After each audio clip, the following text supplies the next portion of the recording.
Hey, this is Dave. I've got a 2001 to 2005 Honda Civic. We are doing the trunk latch today. It's sitting on the bottom of the lid here. The main thing you want to do, there's a piece of metal that runs from the back of the lock cylinder, which is right here on the outside. You see that piece of metal? I'm going to release this clip. That goes to the back of the latch.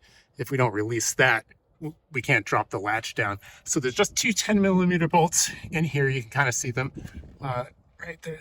There's one, there's the other one. And we will just take those out.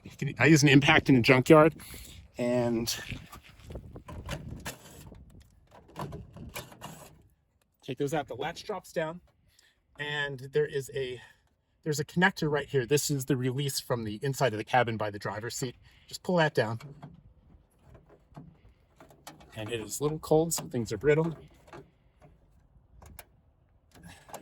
Right, and pop that out. And then you'll slide out the latch. There's a plastic connector, a plastic clip there, and then a 2-pin connector. And that's the removal of the latch. Installation is the opposite of removal. I'll have an OEM part number in the description, and we sell a lot of these on eBay, so I'll have a link to that as well. We'll see you next time.